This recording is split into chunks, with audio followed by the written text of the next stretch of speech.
नमस्कार बच्चों, स्वागत है आपका। जैसा कि आपको पता है कि हमारी जो क्लासेज होती है उस क्लासेज में हम लोग क्या करते हैं, टॉपिक के थ्योरीज को पढ़ते हैं और थ्योरीज के साथ साथ उससे रिलेटेड कुछ कोर कॉन्सेप्ट क्वेश्चन को पढ़ते हैं, जिसकी मदद से हम आगे जाके आने वाले बोर्ड एग्जाम्स, एंट्रेंस एग्जाम, उसमें हम लोग क्या कर सके, अच्छा परफॉर्मेंस कर सके। फिजिक्स में नॉलेज और न्यूमेरिकल दोनों का कॉम्बिनेशन साथ चलना चाहिए। बट उसमें कमी क्या हो जाती है कि हमारे पास सिलेबस का इतना दबाव होता है कि हम लोग लॉट्स ऑफ न्यूमेरिकल पे प्रैक्टिस नहीं करते। और जब तक टीचर्स आपके साथ लॉट्स ऑफ अच्छे अच्छे न्यूमेरिकल पे आप प्रैक्टिस नहीं करते हो तो आपके भटकने के चांसेस बहुत ज्यादा हो जाती है। एक स्टूडेंट के साथ दो समस्या प्रॉपर होती है, कौन से न्यूमेरिकल्स को बनाए, कौन से बुक के न्यूमेरिकल्स को बनाए, क्योंकि बुक्स तो इतना अपार है, किस किस को बनाए, तो टाइम बहुत ज्यादा लैग होता है। दूसरी बातें क्या होती है, न्यूमेरिकल्स बनाने के क्रम में आपको सपोर्ट नहीं मिल पाता कि भैया जहां फंसते वहां कोई बताने वाला ही नहीं है, जिस न्यूमेरिकल को हम बना रहे हैं उस न्यूमेरिकल के लिए कुछ है ही नहीं हमारे पास। इसी सब समस्याओं को समझते हुए आज हम आपके सामने आए हैं। जो पढ़ाई आप कर रहे हो उस पढ़ाई को करिए। उसके अलावा प्यारे बच्चों, इस सीरीज को आप कीजिए। ये टारगेट बैच है। टारगेट कहने का मतलब इसमें न्यूमेरिकल्स की सीरीज चलेंगे। जितना न्यूमेरिकल में थ्योरी काम आएगा उतना मैं आपको थोड़ा सा ब्रीफ दे दूंगा और उसके बाद न्यूमेरिकल्स टॉपिक बाय टॉपिक चलेंगे, तो आपको बहुत ज्यादा हेल्प मिलेगा। तो चलिए प्यारे बच्चों, बिना देरी किए हुए स्टार्ट करते हैं। तो हम लोग चैप्टर नंबर 8 पढ़ रहे थे, जिसका नाम है प्यारे बच्चों ग्रेविटेशन। अगर आपका सपना नीट और जेई का है तो आप आराम से इस सीरीज को देख सकते हैं, क्योंकि इस सीरीज में नीट और जेई से संबंधित बहुत सारे क्वेश्चंस आपको इनफैक्ट सारे वही मिलेंगे और उसी का लो वर्जन बोर्ड एग्जाम्स में आता है। तो आपको सारे काम चल जाएंगे, सीयूटी में, बोर्ड में, नीट में, सब जगह एकदम। आप इस सीरीज को देखिए, आपको जो भी एग्जामिनेशन निकालना हो सबका बेसिक फॉर्मेट यहीं से स्टार्ट होगा।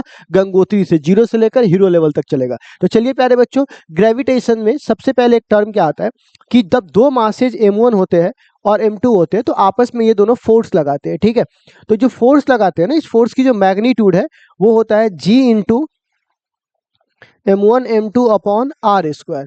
जिस G की वैल्यू होती है, हम लोग पढ़े हुए हैं, 6.67 into 10⁻⁻11 M1 into M2 upon R square. इतना ही बात हम लोगों को जानना था। ठीक है, और ये ऑलरेडी हम लोग जानते हैं। ठीक है ना, अब इस पे हम लोगों को न्यूमेरिकल करवाना है। कहेगा सर पूरे ग्रेविटेशन में इतना ही फॉर्मूला है? नहीं, आज के DPP1 का जो हमारा टॉपिक है वो है ग्रेविटेशनल फोर्स। ठीक है, तो आज के टॉपिक के हिसाब से हमारा इतना सही काम चल जाएगा। बाकी जब आगे पढ़ेंगे तो आगे बात करेंगे। यही तो सबसे अच्छी बात है कि एक एक करके लकड़ी को तोड़ना है। ठीक है, एक बार तोड़ोगे मुश्किल हो जाएगा। ठीक है, तो चलिए प्यारे बच्चों स्टार्ट करते हैं। सबसे पहला क्वेश्चन, आपके सामने ये रहा आपके कंप्यूटर स्क्रीन पे, जो आपको पढ़ना होगा। क्वेश्चन हिंदी और इंग्लिश दोनों में है। तो आप अगर कुछ बच्चे ऐसे हैं कि हम बिहार बोर्ड से इंग्लिश नहीं समझ पाते, कुछ बच्चे ऐसे हैं कि हमें हिंदी मीडियम से तैयारी करनी है, तो आपको जिस भी मीडियम से जो ही पढ़ना है आप देख सकते हो यहाँ पर। तो क्वेश्चन कहता है the tides wave in the sea are primary due to. देखो टाइड्स क्या होता है, टाइड्स का मतलब क्या होता है, जैसे ये धरती है, ठीक, इस धरती पे पानी है और जब चांद इधर होगा, चंदा मामा इधर होगा, तो ये अपने गुरुत्वाकर्षण से पानी को इधर खींचा होगा। लेकिन चांद की अपनी कोई स्थिर पोजीशन तो है नहीं, तो जब ये चांद यहां जाएगा तो अब ये इधर के पानी को खींचेगा, तो इधर का पानी तो खाली छूट गया, तो अब ये क्या करेगा, नीचे आएगा तेजी से। तो जब ये ऊपर उठेगा और नीचे जाएगा तो इससे एक लहर उत्पन्न होगा, जिसको ज्वार भाटा कहते हैं। ठीक है ना, तो जो पानी समुद्र में लहरें उठती है, लहरें वापस आती है, वो किसकी वजह से आती है, तो मून में और अर्थ में जो आपस में ग्रेविटेशन का फोर्स लगता है उसके कारण। तो ऑप्शन देखते हैं, the gravitational effect of the moon on the earth, the gravitational effect of sun, sun कहां से आ गया, गलत। The gravitational effect of Venus, गलत। द एटमॉस्फेरिक, गलत। तो हमारे पास कौन सा ऑप्शन होगा, वो पहला नंबर। ठीक है ना, यानी मून और अर्थ के बीच में जो होता है उसकी वजह से ये सारी चीजें होती है। ठीक है प्यारे बच्चों, चलिए अब बिना देरी किए रेडी करते हैं अगला क्वेश्चन। अगला कहता है प्यारे बच्चों दूसरा, है ना, ये एम्स यानी नीट में भी आ चुका और AI ट्रिपल जेई मेंस में भी ये क्वेश्चंस आ चुके हैं। तो बट बहुत ज्यादा कुछ भी नहीं, बहुत बेसिक क्वेश्चन है, आप आराम से देखो। कहता है एक सैटेलाइट है of the earth is revolving in the circular orbit. ठीक है, आप सपोज करो कि ये अर्थ है हमारा और एक हमारा सैटेलाइट है, एक सैटेलाइट है, ये अर्थ के चारों ओर चक्कर लगा रहा है। ठीक है ना, किस स्पीड से चक्कर लगा रहा है, तो इसके चक्कर लगाने की स्पीड कितनी है, v है। अब कह रहा है कि इफ द ग्रेविटेशनल फोर्स, ये सैटेलाइट इस धरती से क्यों बंधा है, तो गुरुत्वाकर्षण बल के कारण बंधा हुआ है। किस बल के कारण ये आपस में बंधा हुआ है प्यारे बच्चों, गुरुत्वाकर्षण बल के कारण। तो गुरुत्वाकर्षण बल के कारण ये क्या आपस में बंधा हुआ है। कहते सडनली डिसपेयर, मतलब अचानक ये खत्म हो जाए, मतलब गुरुत्वाकर्षण खत्म हो गया। तो आप एक बात बताओ, अचानक गुरुत्वाकर्षण खत्म हो जाएगा तब क्या होगा। ठीक, अब इस कहानी को कुछ ऐसे समझो कि इस सैटेलाइट को ये धरती जो है बांधा हुआ है एक अदृश्य बल से, गुरुत्वाकर्षण एक अदृश्य बल है। लेकिन मैं इसको ऐसे समझाता हूं कि एक आप गिट्टी ले लो और उसमें एक धागा बांध लो और उसको ऐसे नचाओ, तो अब वो जो वस्तु नच रहा है वो धागा की मदद से नच रहा है और यहाँ पे गुरुत्वाकर्षण बल की मदद से नच रहा है। अगर धागा टूटेगा तो वो क्या होगा, तो वो जहां पे धागा टूटेगा वहीं से सीधा हो जाएगा। कि धागा टूटने के बाद गोल गोल नचता है, नहीं, जहां पे धागा टूटेगा वहीं से क्या हो जाएगा, सीधा हो जाएगा। तो अब कहने का मतलब यहां से जहां से धागा टूटा वहीं से क्या हो जाएगा, सीधा हो जाएगा। तो इसको बोलते हैं टेंजेंशियल लाइन, स्पर्श रेखा। ठीक है, तो आप बताइए तो continue to move with velocity v in original orbit, कहता है move with a velocity v tangential to the original orbit, ठीक है ना। फॉल डाउन गलत, अल्टीमेट कम सडनली रेस्ट गलत, ये कहता है अलोंग द ओरिजिनल ऑर्बिट गलत, ऑर्बिट में घूमते नहीं रहेगा बल्कि टेंजेंशियली यहां से टेंजेंशियल स्पर्श रेखा से गुजर जाएगा। तो कौन सा ऑप्शन होगा बुआ, बी नंबर। तो समझ गए, किसी भी सर्कुलर मोशन में जहां पे फोर्स खत्म वहीं से वो कहां हो जाएगा, सीधा। ठीक है, चलिए दूसरा क्वेश्चन आप लोगों ने देख लिया। तीसरा देखिए, तीसरा क्वेश्चन यहाँ पे कहता है बहुत ही सिंपल प्यारे बच्चों, ये क्वेश्चन कहता है the atmosphere is held to the earth by, IIT में भी क्वेश्चन पूछा हुआ है। जैसे आप एक बात बताओ, धरती है, इस धरती में चारों ओर क्या होंगे, गैस, ऑक्सीजन, नाइट्रोजन, बहुत सारा गैसेज यहाँ पर होंगे। तो ये गैस जो है ब्रह्मांड में बिखर क्यों नहीं जाता, ब्रह्मांड तो बहुत बड़ा है, अगर ये गैस को कोई बांध के नहीं रखेगा तो पूरे ब्रह्मांड में फैल जाएगा, भारत बोलते हैं, दुनिया पर से, धरती पर से ये गैसें खत्म हो जाएगा। तो आखिर कौन सी वो चीज है जो इसको पकड़ के रखता है, इस गैसेज को, क्योंकि पका है ऑक्सीजन है तो ऑक्सीजन के पास भी मास होता है, हाइड्रोजन के पास ही मास होता है, सब गैस के पास मास है, तो इसको कौन पकड़ के रखा हो, तो एज यूजुअल आपके पास आ चुके होंगे हवा गलत, ग्रेविटी सही, गुरुत्वाकर्षण के कारण ये सब आपस में क्या हुए प्यारे बच्चों, बंधे हुए हैं। ठीक है ना, तो आई होप आपने तीसरा क्वेश्चन देख लिया होगा। ठीक है ना, अब तीसरे की बात किसकी बारी है बुआ, चौथे नंबर की। चौथे नंबर क्वेश्चन आपसे क्या कह रहा है, 4 नंबर क्वेश्चन देखिए, ये भी क्वेश्चन अच्छे एग्जामिनेशन का है। तो कहता है if the distance between two masses is double, अगर मैं डिस्टेंस जो है दो मासेज का अगर मैं डबल कर दूं, ठीक है ना, the gravitational attraction between them, तब उसका ग्रेविटेशनल अट्रैक्शन क्या होगा। देखिए यहां पर क्या कर रहा है, आप देखो फोर्स जो है वो दो चीजों पर डिपेंड करता है, एक तो यहां पर m1 इंटू m2 के प्रोडक्ट पर और दूसरा डिस्टेंस के स्क्वायर पर, इसी को तो हम लोग लॉ बोलते थे, न्यूटन लॉ ऑफ ग्रेविटेशन। कहता है मास के बारे में कोई छेड़छाड़ नहीं किया गया है, मतलब मास को कोई बदला उदला नहीं गया, बदला सिर्फ किसको गया है, डिस्टेंस को, वो भी कितना कर दिया गया है, डबल कर दिया गया है। तो अब बताइए फोर्स का डिस्टेंस के साथ क्या संबंध होगा, तो 2 गुना कर दिया गया है। अब 2 गुना कर दिया गया है तो ये 1/4 हो जाएगा गुने डी स्क्वायर। तो पहले वाली जो स्थिति होगी 1/4 गुने 1/d², तो जो पहले वाली स्थिति होंगे उसमें कितना नंबर का बढ़ोतरी हुआ, 1/4, क्योंकि ये स्क्वायर वाले फॉर्म में है तो आप जितना भी रखिएगा उसका स्क्वायर ही रहेगा, लेकिन ऊपर के बजाय नीचे रहेगा। तो 1/4 को हम लोग कहते हैं डबल, गलत, बिकम्स 4 टाइम्स गलत, रिड्यूस हाफ गलत, क्वार्टर, हाँ सुनते होंगे कि ए क्वार्टर बनाई ना, तो जब दारू बनाता है तो क्वार्टर का मतलब होता है एक पूरा, फिर हाफ का हाफ को क्या बोलेंगे बुआ, क्वार्टर। तो यहाँ पर 1/4 को क्या बोलते हैं हम लोग बुआ, क्वार्टर। तो कौन सा ऑप्शन होगा बुआ, डी नंबर। तो आई होप आप लोगों ने इस क्वेश्चन को देख के समझ लिए होंगे। उसके बाद ये क्वेश्चन कहता है the gravitational force between 2 stone of masses 1 kg, अगर m1 और m2 दोनों प्रत्येक, ईच मतलब बोल रहा है कि प्रत्येक की मासेज अगर 1 kg है तो इसका लिखा जा सकता है 1 kg, 1 kg है। अब कहता है डिस्टेंस कितना है इसका, 1 मीटर। तो आप बताइए r इक्वल टू कितना है, 1 मीटर। तो हमसे कह रहा है f का मान कितना होगा, तो f का फॉर्मूला सब जानते हैं, 6.67 10⁻⁻11 m1 इंटू m2 बट्टा r²। तो आप बताइए f बराबर क्या होगा, 6.67 10⁻⁻11 और 1 गुने 1 अब बट्टे 1 का स्क्वायर। तो खाली यही संख्या ना बचेगा, तो आप बोल सकते हैं 6.67 10⁻⁻11 न्यूटन।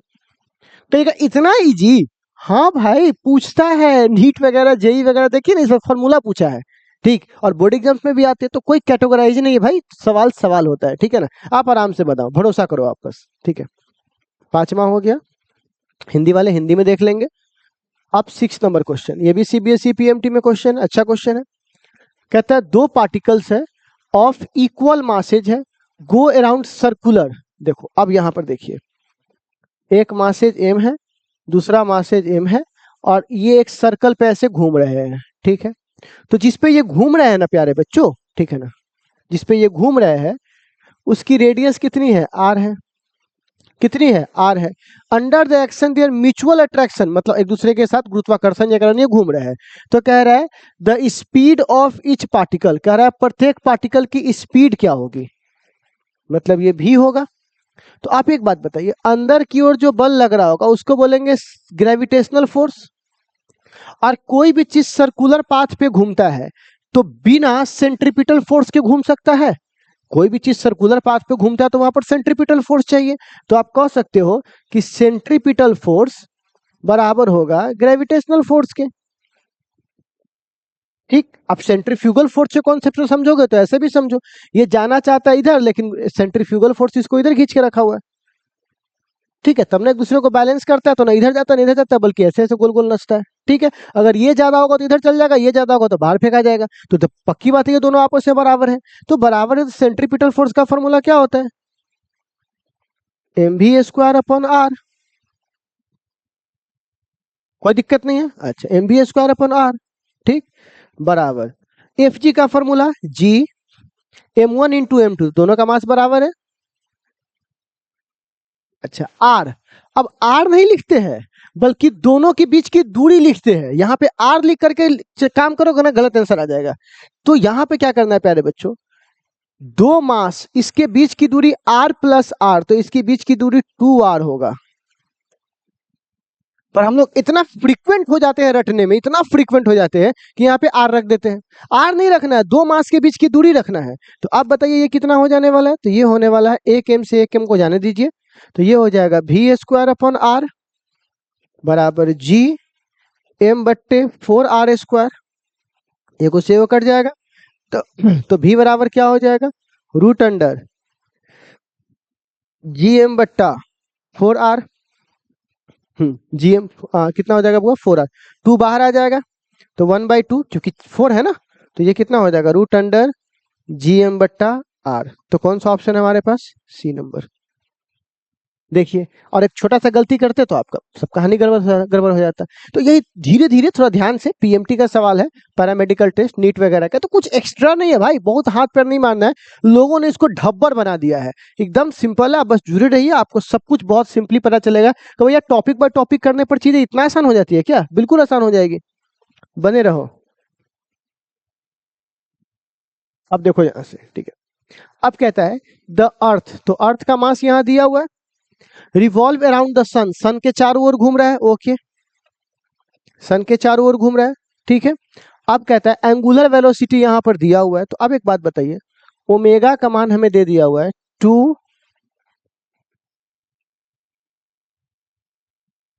ठीक है। अब कह रहा है मास कितना है, तो मास दिया हुआ है 6 × 10⁻24 kg, और रेडियस कितना दिया हुआ है, तो रेडियस दिया हुआ है 1.5 × 10⁸ किलोमीटर। याद रखिए किलोमीटर, तो किलोमीटर को बदलेंगे तो कितना हो जाएगा, 1.5 10⁻1 किलोमीटर में 3 गो होता है, तो 11 मीटर। अब हमसे कह रहा है फोर्स कितना लगेगा, ठीक है। तो आपको पता होना चाहिए कि सेंट्रीपिटल फोर्स, यहाँ पे ग्रेविटेशनल फोर्स सेंट्रीपिटल फोर्स के बराबर होगा, ठीक है ना। तो अब एक बात बताइए, अगर आप ग्रेविटेशनल निकालने के बजाय सेंट्रीपिटल निकाल दीजिएगा, दोनों आपस में बराबर हो जाएगा, क्योंकि दोनों बराबर है तभी तो ये न इधर जा रहा है न इधर जा रहा है, बल्कि आगे जा रहा है, ऐसे घूम रहा है गोल गोल। अगर ये बड़ा होगा तो अंदर चल जाएगा, ये बड़ा होगा तो बाहर चला जाएगा, ठीक है। तो आप बताइए, तो एफसी का फॉर्मूला क्या होता है, m ω² × r, फॉर्मूला पढ़े है ना, ये ओमेगा दिया हुआ है, आर दिया हुआ है, तो यही फॉर्मूला बनता है ना, mv²/r, पर भी कहा है यहाँ पर, तो ओमेगा दिया हुआ है। तो आप बताइए एम की वैल्यू यहाँ पर कितनी दी गई है, 2 × 10⁻⁻7।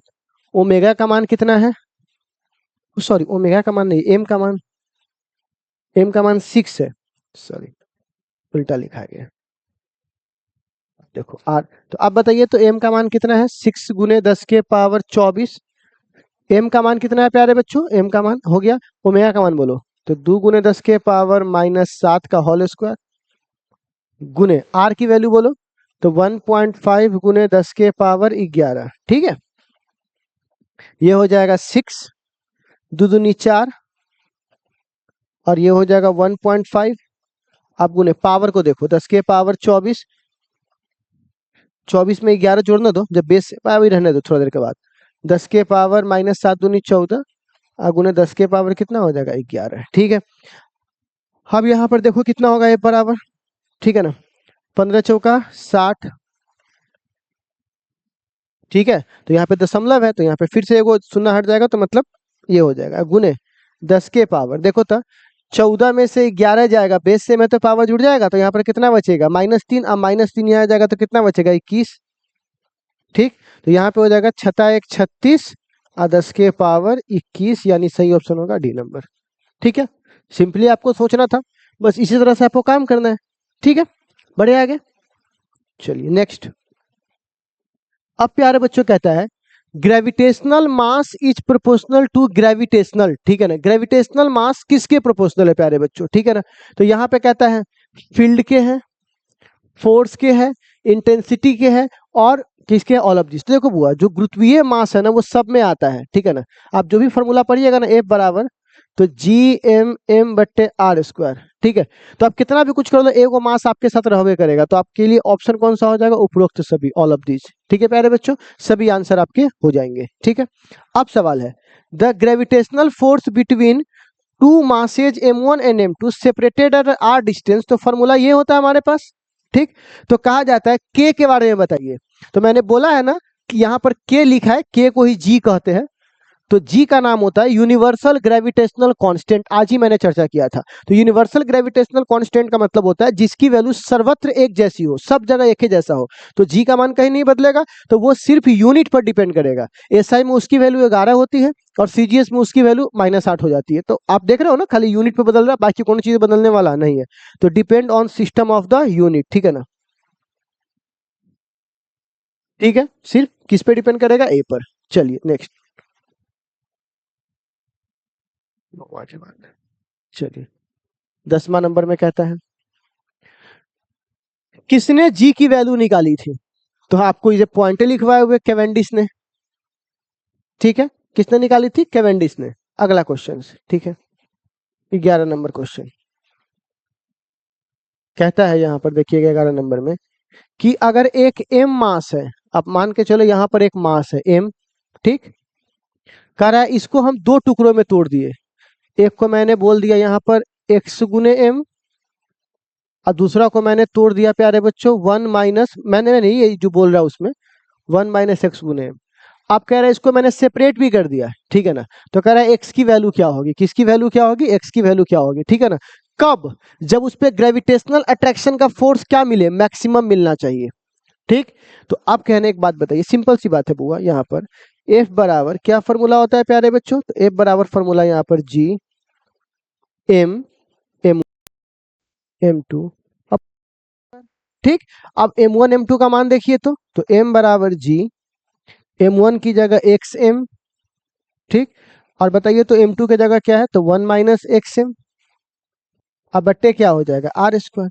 तो आपको इस इक्वेशन में थोड़ा ध्यान से देखिएगा, बदलने वाला चीज क्या है, जी तो नहीं बदलेगा, आर भी नहीं बदलेगा, एम भी नहीं बदलेगा, बदलेगा खाली एक्स बदलेगा।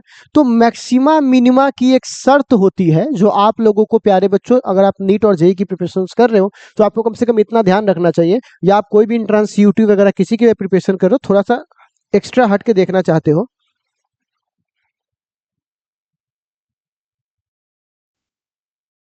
आप हट के एक्स्ट्रा देखना चाहते हो, तो आपको याद रखना चाहिए कि यहाँ पर आ, जब भी आपको मैक्सिमम मिनिमा निकालना हो तो डिफरेंशिएशन कीजिए उस चीज को, और किसके तुलना में कीजिएगा, तो जो बदलने वाला है, तो बदलने वाला संख्या यहाँ x है, डिफरेंशिएशन करके 0 के बराबर पुट कर दीजिए। मैक्सिमा मिनिमा का एक शर्त है कि आपसे मैक्सिमम जैसे ही पूछेगा, इसको नोट बनाकर याद कर लीजिए, मैथ के बच्चा जानते होंगे, बायोलॉजी के बच्चा लिख लीजिए कि जब भी मैक्सिमम मिनिमा पूछेंगे आपको डिफरेंशिएशन करके 0 के बराबर पुट कर देना है। तो इसका डिफरेंशिएशन कीजिए, तो कैसे होगा, df बट्टा dx, ठीक है। तो आप बताइए, डी ए बट्टा डी एक्स कितना है, वो 0 के बराबर पुट कर देना है। तो आप बताइए, एफ की जगह पर क्या रखेंगे, एफ की जगह पर रखेंगे जी, एक्स, पहले एम लिखिए गुने एक्स, और 1 माइनस एक्स गुने एम, और बट्टा क्या है आर स्क्वायर। सारा कांस्टेंट को आप क्या कीजिए, जीरो की तरफ भेज दीजिए। तो आर स्क्वायर को जीरो से मल्टीप्लाई करवा देंगे तो जीरो गुने आर स्क्वायर, एम गुने एम, एम इसको नीचे भेज देंगे तो क्या हो जाएगा एम का स्क्वायर, और ये जी भी नीचे आ जाए क्योंकि ये भी नहीं बदलने वाला है। तो खाली कौन बच जाएगा डी, और बच जाएगा एक्स और 1 माइनस एक्स और बट्टा डी एक्स। देखिए इसको इधर भेज दिए, इसको जो कांस्टेंट है उसको हटाइए, जो बदलने वाला उसको रखिए, तो ये सब जीरो हो जाएगा, हो जाएगा बिल्कुल। इसका डिफरेंशिएशन देखिए तो कितना होगा, तो एक्स माइनस एक्स स्क्वायर। तो अब इसको ब्रैकेट तोड़िएगा तो आपके पास डिफरेंशिएशन के लिए ये आ जाएगा डी एक्स बट्टा D x minus D x square बट्टा डी एक्स बराबर जीरो, इसके अकॉर्डिंग। तो आप जगह कहाँ है, यहाँ पे जगह है ना। तो आप जरा बताइए, तो यहाँ पे डी एक्स बट्टे डी एक्स का 1 होता है, और इसका कितना होगा, इसका 2x होगा। डिफ्रेंसिएशन करके देख लीजिए, x के पावर 2 का 2 बाहर, n इंटू एक्स के पावर n माइनस 1। ठीक है, अगर आपको डिफ्रेंसिएशन और इंटीग्रेशन में आपको दिक्कत है तो मेरा बेसिक वाला क्लास जाके आप देख लीजिए, ठीक है ना। बराबर क्या हो जाएगा जीरो। तो आप बताइए x बराबर क्या फॉर्मूला हो जाएगा, 1/2 वैल्यू आ जाएगा, यानी हाफ। ठीक है, तो यहाँ पर कौन सा हमारा आंसर हो जाएगा, हाफ। अब वैसे भी सोचिए, मैं आपसे एक सिंपल सवाल पूछता हूँ, इतना करने की जरूरत तो नहीं पड़ता, एक सिंपल सवाल मैं आपको ट्रिक बता, ट्रिक नहीं बोल सकते, एक सवाल देखो, कॉन्सेप्ट बोलो उसको।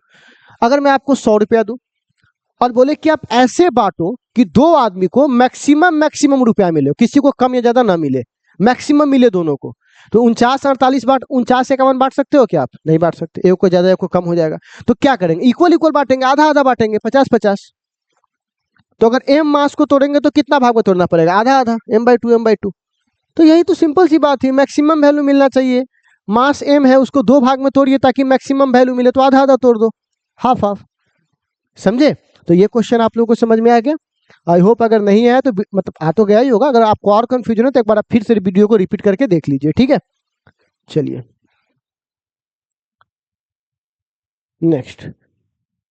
अब कहता है ग्रेविटेशनल फोर्स कैसा होता है। तो ग्रेविटेशनल फोर्स कंजर्वेटिव होता है, रिपल्सिव तो नहीं होता है। कभी सुने हो कि कोई ऊपर से ईटा गिराया हो तो ईटा ऊपर भाग गया हो, धरती ने उसको धक्का दे दिया हो ईटा को, कभी नहीं होगा। रिपल्सिव कभी नहीं होगा, अट्रैक्टिव होगा। इलेक्ट्रोस्टैटिक नहीं भाई, कंजर्वेटिव बिल्कुल, क्योंकि यहाँ पे धरती है और ये चांद है, इसके चारों ओर चक्कर लगाएगा, चक्कर लगाएगा तो इसका डिस्प्लेसमेंट क्या हो जाएगा, जीरो। और जब डिस्प्लेसमेंट जीरो होगा तो वर्क का फॉर्मूला होता है एफ एस कॉस थीटा। अब तुम इसको डिस्प्लेसमेंट के कारण जीरो करो तब, चाहे इसके एंगल के कारण जीरो करो तब। तो बताओ डब्ल्यू का मान क्या हो जाएगा, जीरो। और जिसका वर्क जीरो होगा उसका क्या एनर्जी खत्म होगा, तो मतलब उसकी जो एनर्जी है वो कंजर्व रहेगी। इस पे स्टोरी भी सुनाए थे आपको। तो कौन सा हमारा ऑप्शन हो जाएगा, सी नंबर, यानी कंजर्वेटिव। ठीक है प्यारे बच्चों। चलिए अब सवाल है, यहाँ पे कहता है gravitational force F G between two object does not depend on. Gravitational force किस पे डिपेंड नहीं करता। तो आपको पता है एफ का फॉर्मूला होता है जी इंटू m1 m2 बट्टे R square. Product of mass इस पे करता है, ग्रेविटेशनल कांस्टेंट इस पे भी करता है, डिस्टेंस इस पे भी करता है।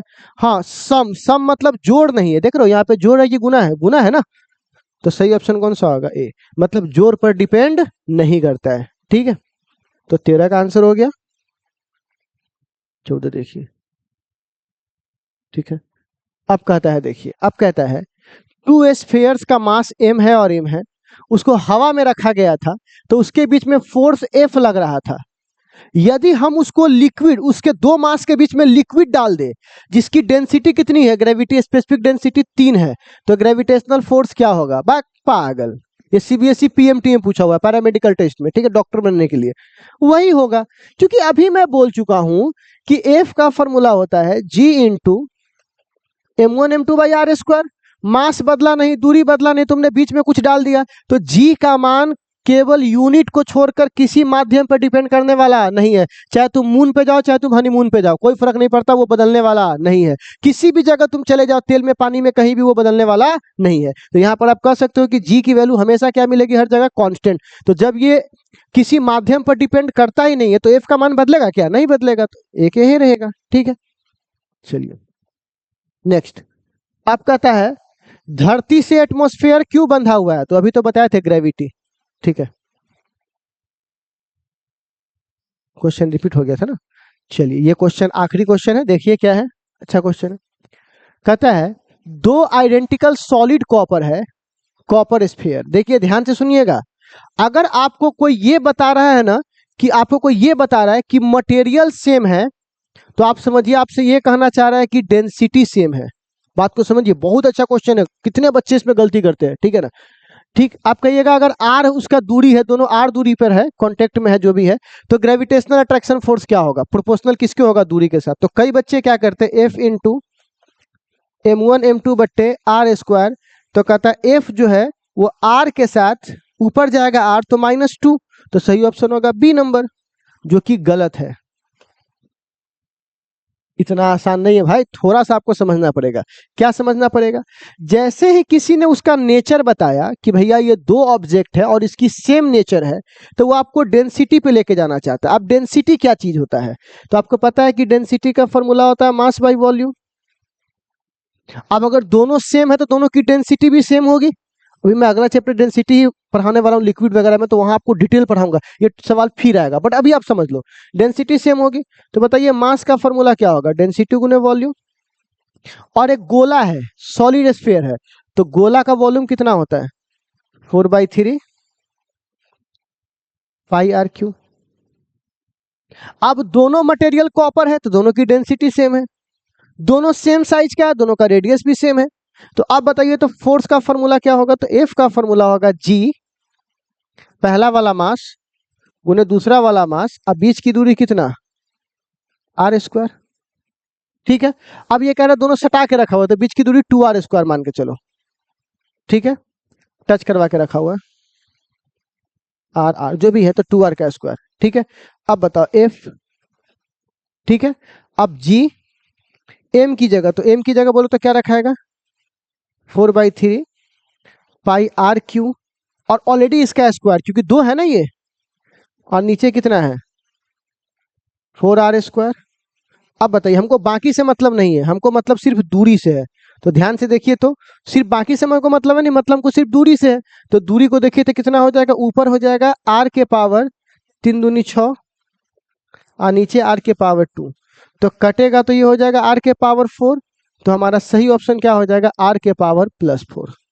ठीक, लेकिन अगर आप इस हिसाब से खेलते तो आपकी कहानी खत्म हो जाती। आपने ये नहीं देखा कि भैया आइडेंटिकल कह रहा है, मतलब कि ये कहना चाह रहा है कि दोनों की डेंसिटी सेम है, और आपको नेचर बता रहा है, तो मतलब आपको लेके जाना चाह रहा है डेंसिटी वाले फॉर्म में, कि मास को डेंसिटी में बदलो। तो ये छोटी छोटी क्लिप्स, छोटी छोटी चीजें हैं प्यारे बच्चों, जो आपको स्पार्क और स्मार्ट बनाने में आपकी मदद करेगी। बताइए इसमें क्या एक्स्ट्रा ऐड हो गया, जो आप पढ़े थे उसमें थोड़ा सा आपने ये देख लिया, तो आपकी जो पावर है आप और इनहेंस हो गई। तो आज के लिए बस इतना ही प्यारे बच्चों, आप जाकर के इस वीडियोज को अगर देखे हैं, एक बार आप इस वीडियोज को छोड़ करके वापस इस डीपीपी को, जो हमारे असाइनमेंट हमारे डिस्क्रिप्शन में लिंक है, वहां पे आपको मेरा ऐप मिल जाएगा, और एप्लीकेशन में ये चीज आपको फ्री अवेलेबल है। वहां पे जाइएगा तो डीपीपी वगैरह सब कुछ आपको वहां पर मिल जाएगा, वहां पे जाइए और डीपीपी को वहां से डाउनलोड कर सकते हैं। ठीक है ना, तो चलिए आज के लिए बस इतना ही, अगली मुलाकात होगी अगली क्लास में, तब तक के लिए बाय बाय, टेक केयर, सब लोग अपना ख्याल रखिए, बाय बाय।